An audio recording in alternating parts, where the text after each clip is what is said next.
All right, everyone, gather round because today we're diving into the wild world of operating systems. Specifically, we're talking about deadlocks. Now, before you click away thinking this is some boring computer science lecture, trust me, this stuff is actually super important. Imagine this. You're trying to run multiple programs at once. Maybe you're editing a video, playing some tunes, and browsing the web all at the same time. It sounds familiar, right? Well, your operating system is working behind the scenes to make sure all those programs get the resources they need, like memory and processing power. But sometimes things can go wrong, like really wrong. And that's where deadlocks come in. In simple terms, a deadlock is a situation where two or more processes are stuck, each waiting for the other to release the resources it needs. It's like a game of chicken, but nobody wins, and your computer is stuck in a never-ending loop of frustration.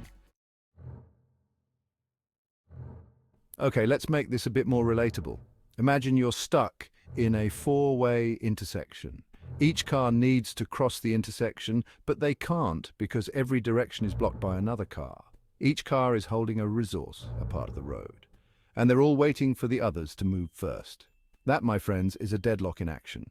And just like in that traffic jam, deadlocks in computers can bring everything to a grinding halt. Your programs freeze, your computer becomes unresponsive, and you're left banging your head against the desk wondering what went wrong. So, what causes these digital traffic jams?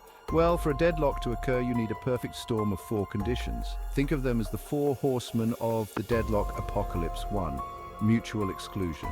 This means that a resource can only be used by one process at a time. It's like trying to fit a square peg in a round hole.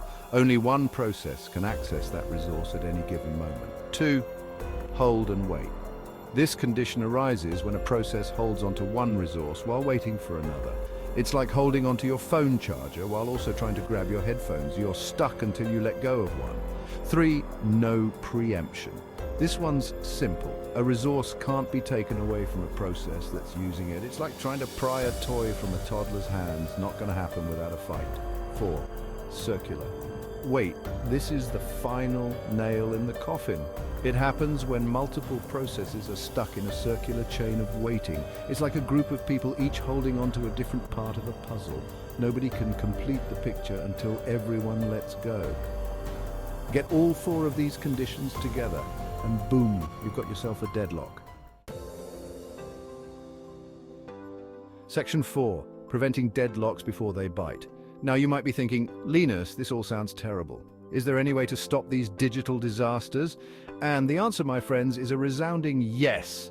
One approach is to prevent deadlocks altogether. It's like installing traffic lights at that intersection. By controlling the flow of resources, we can prevent those head-on collisions.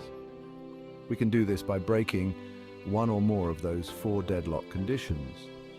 For example, we can avoid hold and wait by making processes request all their resources at once.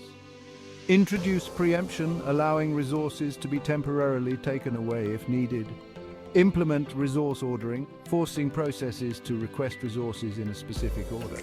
Think of it like this: instead of everyone trying to grab resources willy-nilly, we're establishing some ground rules to keep things running smoothly.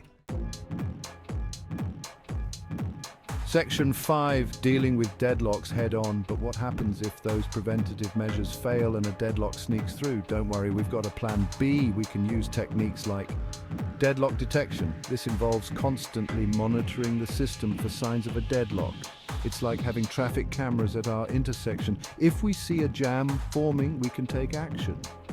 Deadlock recovery. If a deadlock is detected, we can try to break it by terminating one or more of the involved processes. It's not ideal, but sometimes you got to do what you got to do to get things moving again. Think of it like calling a tow truck to clear that traffic jam. It might cause some inconvenience, but at least we can get everyone moving again.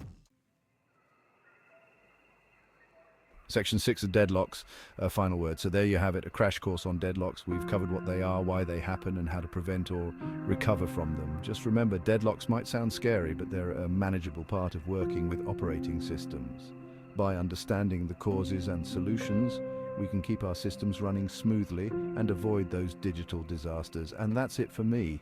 Don't forget to like and subscribe, and I'll catch you in the next one.